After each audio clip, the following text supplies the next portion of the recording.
Richard Mercer made the announcement while carving ham, not before dinner, not after. Right in the middle of passing plates as if the sentence belonged beside mashed potatoes and cranberry sauce. "You're 32, Ethan," he said without looking up. "At some point, you become a burden. You can't live with us forever."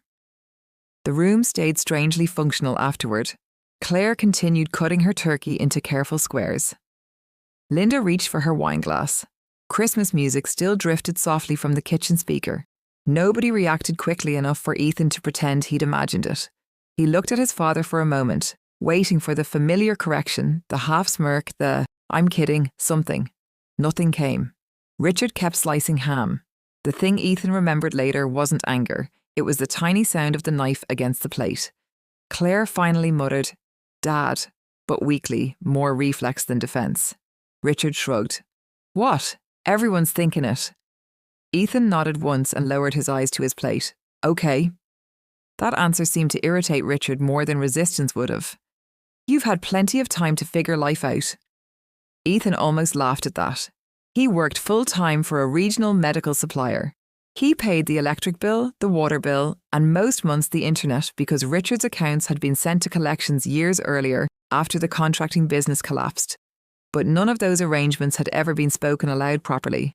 They had formed gradually, invisibly, like mould in corners. Nobody checked anymore. At first, it was temporary. His mother got sick, Ethan stayed nearby to help, then she died. Then Richard needed a few months financially. Then a few months became years. The family stopped seeing the difference between love and utility. Dinner continued after that, unnaturally calm. Claire described wedding venues with decreasing enthusiasm. Linda asked if anyone wanted pie. Richard drank more bourbon than usual and started talking politics to nobody in particular. Ethan barely spoke again. Late that night, he walked through the house after everyone went upstairs. The dishwasher hummed softly. The thermostat glowed 72. He stopped near the hallway table where unopened envelopes sat beneath a decorative candle. Final notice, mortgage past due. He stared at them longer than he meant to. Then he went upstairs and pulled an old duffel bag from his closet. Not dramatically, not all at once, just enough. A few shirts, work clothes, toiletries. Halfway through packing, he sat on the edge of the bed and realised something uncomfortable. Richard truly believed Ethan needed that house more than the house needed Ethan. That misunderstanding had protected his father's pride for years. In the morning, Ethan woke before everyone else. He made coffee out of habit. Then he opened his laptop at the kitchen table and spent 40 quiet minutes changing addresses, cancelling automatic payments, and transferring utilities out of his name effective the following month. Electric, internet, water. The family phone plan Claire still shared. His hand shook once during the process. Not from fear exactly, more from the weight of finally stopping. Richard came downstairs wearing sweatpants and irritation. "You seriously packing?" Ethan nodded. Richard scoffed and poured coffee, probably for the best. Ethan slid a folder across the table. "What's this?" "Account information." "Utility dates. The internet company needs a deposit now because of the old balance issue." Richard frowned slightly. Ethan continued quietly. "The mortgage company called twice this month too. I think they're starting foreclosure review." Linda appeared in the doorway then, still in her robe. "What?" Richard looked at Ethan sharply. "Why would they call you?" "Because the emergency contact was mine." Silence. Real silence this time, not emotional silence. Administrative silence. The kind created when reality enters the room carrying paperwork. Linda stepped closer, taking the folder with growing confusion. Ethan watched her face change page by page.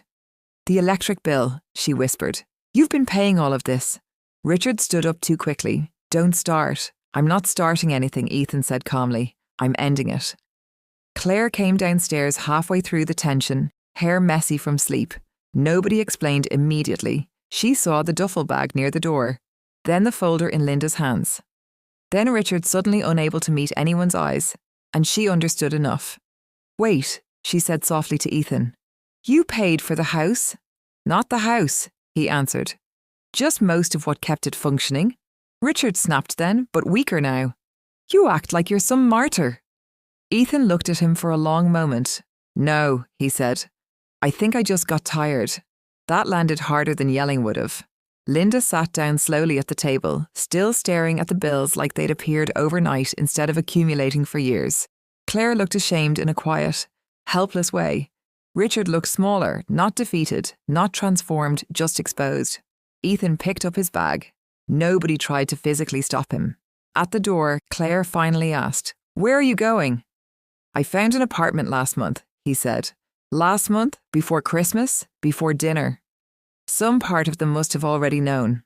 Outside, snow covered the driveway in a thin, untouched layer. Ethan loaded the bag into his car and sat behind the wheel for a moment without turning the key.